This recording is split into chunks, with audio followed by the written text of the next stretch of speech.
हमारा एक पड़ोसी जो आतंक का सप्लायर था, वो अब आटे की सप्लाई के लिए तरस रहा है। इसी मुल्क के अंदर इलेक्शन चल रही है। प्राइम मिनिस्टर नरेंद्र मोदी ने इलेक्शन कैंपेन के अंदर कहा है कि हमारा एक पड़ोसी जो कभी आतंकवाद सप्लाई करता था, आज आटे की लाइन की सप्लाई में लगा हुआ है।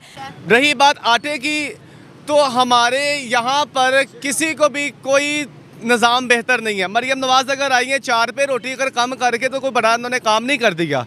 ठीक है, हमारी आवाम आज भी भूखी मरी और लाइनों में लग के रोटी वो लेती है।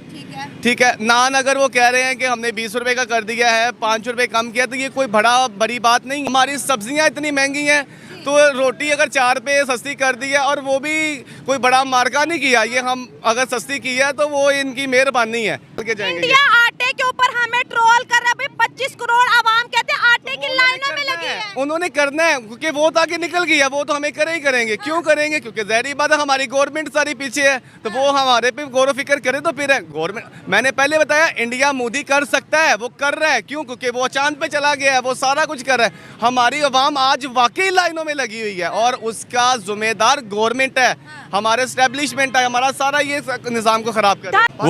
वो लोग पाकिस्तान से नहीं जंग कर सकते, इस चीज़ की गारंटी है। डॉक्टर कदीर साहब इस चीज़ की गारंटी देके गए हैं कि पाकिस्तान से कोई भी नहीं जंग करेगा, किसी की जरूरत नहीं है। हजरत अली मौला मुश्किल शाद इस हमारे जो अगर हम किसी से जंग नहीं करेंगे, कोई हमसे नहीं करेगा, ये बात भी है। नहीं, उनकी जरूरत ही नहीं है पाकिस्तान से जो जंग। क्यों जंग करेंगे हमसे? पाकिस्तान की इतनी दिलेर आर्मी है माशाल्लाह। हमसे कोई जंग करेगा क्यों? नहीं, वो जंग करेंगे ना। वो देखे, वो कोशिश करते हैं बहुत ज़्यादा। देखे वो जो ताकतें हैं, वो जो ताकतें हैं ना, वो वैसे माली लिहाज से हमारे से बहुत ज़्यादा ऊपर हैं। इंडिया देख ले, माली लिहाज से हमारे से बहुत ऊपर है इंडिया। अमेरिका हमारे से बहुत ऊपर है, इसराइल बहुत ज़्यादा ऊपर है। लेकिन हमारे में क्या है? जज्बा इस्लाम का, हम जज्बे से लड़ते हैं।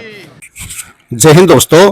पीएम मोदी ने अपनी एक चुनावी रैली में बोलते हुए बिना पाकिस्तान का नाम लिए कहा कि हमारा एक पड़ोसी जो कभी आतंक का सप्लायर था, आज आटे और रोटी की सप्लाई को तरस गया है। इसको लेकर भारत से लेकर पाकिस्तान तक में चर्चाएं शुरू हो गई और पाकिस्तान में आटे रोटी के संकट पर दोबारा बहस छिड़ गई। जिस तरह दुनिया ने देखा कि पाकिस्तान में लोग एक बोरी आटे व 2 रोटी के लिए लाइन में लगे हुए हैं। दरअसल जिस तरह ओसामा बिन लादेन का पाकिस्तान में पाया जाना व भारत का अपने देश में पाक द्वारा आतंकी गतिविधियों में शामिल रहने के आरोप से पीएम मोदी के बयान को बल मिलता है। वहीं पाकिस्तानी हुक्मरानों ने भी अपने बनने के साथ ही जनता को मूलभूत सुविधाएं देने की बजाय धार्मिक कट्टरपंथ, हिंदुस्तान से नफरत व कश्मीर जैसे मुद्दों पर ही अपनी नीतियों को केंद्रित कर लिया, जिसका नतीजा है कि आज उसकी आवाम रोटी, आटा, पानी, बिजली, सड़क आदि के लिए तरस रही है और रोने पर मजबूर है। वहीं भारत ने दिन रात तरक्की की है।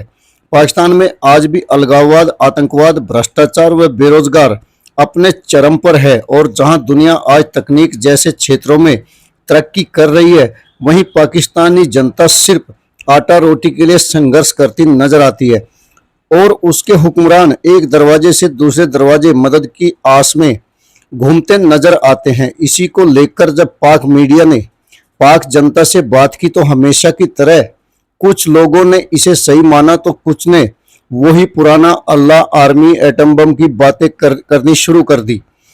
आगे ऐसे ही पाक अवाम को सुने। आपसे गुजारिश है कि वीडियो को लाइक व शेयर करना ना भूले। धन्यवाद। रोटी और आटे के मसले से कब निकलेंगे? दुनिया तो टेक्नोलॉजी और एआई के जमाने पर आ गई। दुनिया तो आर्टिफिशियल इंटेलिजेंस पे काम करी, हम तो 20 रुपए और 16 रुपए रोटी में ही फंस गए हैं। देखिए, ये हमारे निज़ाम को बदलने के लिए हमें अपने अवाम को भी हमारा साथ देना पड़ेगा।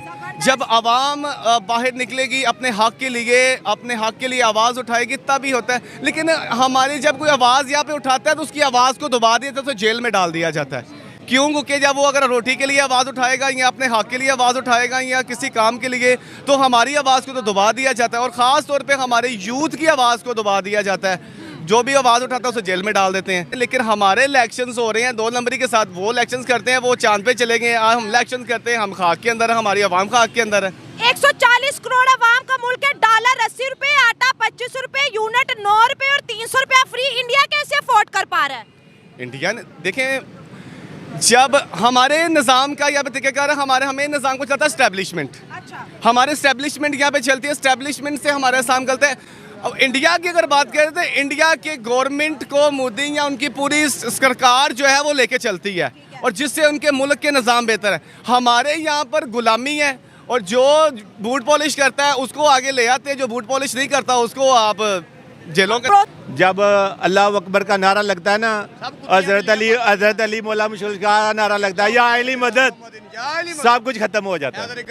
अल्लाह पाक का शुक्र है जो डॉक्टर कदीर हमें जो इतनी की पावरफुल, इतनी की टेक्नोलॉजी दे गई हैं कि हमें दुनिया की कोई ताकत नहीं हरा सकती। अल्हम्दुलिल्लाह, अल्लाह पाक का शुक्र है। उन्होंने कहा था कि मैं पाकिस्तान को इस लेवल पे इतनी की टेक्नोलॉजी मैं दे के जा रहा हूँ कि पाकिस्तान को कोई बंदा भी टच नहीं कर सकता। इंडिया की ज़रूरत नहीं है कि वो हमें टच करे, इतनी की भी उसकी ज़रूरत नहीं है। इंडिया तो अब अमेरिका से नहीं डरता। अमेरिका नहीं डरता। बात हुई है, इंडिया बहुत एडवांस लेवल है। इंडिया अपने साथ और इंडिया और पाकिस्तान का कंपैरिजन करना बंद कर दें। आप कंपैरिजन करें, देखें अमेरिका ने क्या किया। अमेरिका ने नॉर्थ और साउथ कोरिया को तोड़ दिया अपनी अना के लिए, उनको कम्युनिस्ट नेशनलिस्ट ब्लॉक के चक्रों में तोड़ दिया। वियतनाम को उन्होंने तोड़ दिया। जहाँ जहाँ अमेरिका ने 2015-16 में वो आई थी विकीलीक्स, जुलियन असांज ने पूरी रिपोर्ट लिखी कैसे इराक, अफ़गानिस्तान, जिस मुल्क के अंदर अमेरिका गया इन्होंने तबाह करके रख दिया। तो हमारी अल्लाह ताला ने कोई थोड़ी सी हमें मदद दी है, हमारी कुछ थोड़ी सी गैरतमंद बीच में लीडरशिप आई है कि हम बचे हुए हैं। वरना यकीन माने अगर हम अमेरिका के रहमो करम पे होते, जर्नैलों के रहमो करम पे होते, हमें जर्नैलों ने उनके नीचे लगाया है, तो हम आज ख़त्म हो गए होते। इंडिया देख रहे हैं हमारे से कितना आगे चला गया। वो इसी वजह से आगे चला गया कि वो उसका एक वज़ीर आज़म होता है तो वो अपनी जो मुद्दत है वो पूरी करता है। हमारे इलाके मुसलमान जो हैं दुनिया में सबसे पहले नंबर पे हैं। मुसलमान अगर आपस में हम सब लोग जो हैं जितने ममालिक हैं ना मुसलमान के, हम लोग इत्तेफाक कर लें ना आपस में, तो हमारे से जो ये मुसलमान कौम है ना दुनिया में इस वक्त पहले नंबर पे हो। लेकिन यह है कि हमारे में इत्तेफाक नहीं है, हम लोग इस्लाम से दूर हो गए हैं। जिस वक्त हम इस्लाम से दूर हो जाएंगे ना, मसले पे आ जाएंगे ना, तो देखिएगा फिर हमें दुनिया की कोई ताकत नहीं हरा सकती। अल्लाह पाक की ताकत जब हमारे साथ हो चुकी तो हमें कोई ताकत नहीं हरा सकती। अल्लाह पाक की ताकत इतनी की ताकत है कि आप बयान नहीं कर सकते। आपको कोई भी मसला है, किसी किस्म का भी कोई मसला है, आप मसले पे आ जाएं, अल्लाह पाक से रुजू करें, अल्लाह पाक से दुआ करें, देखना आपका मसला। हम मुसलमानों में इत्तेफाक नहीं है, जब हमारे में इत्तेफाक ही नहीं है तो हमने क्या कामयाब होना है। हम मुसलमान हैं, हर दूसरी दुकान का नाम उठा के देख लें, मदनी महल होगा या हाजी होगा, माशाल्लाह होगा, लेकिन हर एक बंदा बेईमानी कर रहा है। ठीक है, तो हमें ये दीन से दिन को साइड सिर्फ नाम यूज तिजारत एक अलग चीज है। हाँ, उसको आप अपने दीन के जो असूल हैं, जो एथिक्स हैं, उनके साथ करें तो क्या बात उसमें मजहब को इन्वॉल्व ना करें कि भाई ये मजहब का उसमें मेरा ठीक हो गया। कोई भी कंट्री या हमारे यहाँ पे इन्वेस्ट नहीं करना चाहेगी सब, क्योंकि इकोनॉमिकल स्टेबिलिटी नहीं। अब आज की मिसाल ले लें, आज बाई इलेक्शन है तो ये मेरे मोबाइल के अंदर मैं यहाँ पे बैठा हूँ, डाटा बिल्कुल नहीं आ रहा, क्यों? कुछ भी नहीं पता, इंटरनेट सर्विस सारी बंद है, किसी को नहीं पता कौन सी कंपनी आती है। यूट्यूब के साथ क्या हुआ था हमारे साथ पिछले 2011-12 में हुआ था, पता नहीं ऐसे ही है। अभी ट्विटर के साथ क्या हो रहा है? ट्विटर के साथ अब मुझे समझ में नहीं आता पाकिस्तान की नेशनल सिक्योरिटी को ऐसा कौन सा थ्रेट है ट्विटर की तरफ से, क्या बम निकल के आ जाना है ट्विटर से? ठीक है, कुछ भी नहीं समझ में। आपने पीएम मोदी के बयान पर पाकिस्तानियों के रिएक्शन सुने। दरअसल ये बात कहीं ना कहीं सही है कि पाकिस्तानी इस बात को मानते हैं कि उनके देश में आटे और रोटी का संकट है, और इस संकट का कारण वो अपने हुक्मरानों को ही मानते हैं, और वो ये भी मानते हैं कि हमारे हुक्मरानों की नीतियां हमारे लिए कभी सही नहीं रही।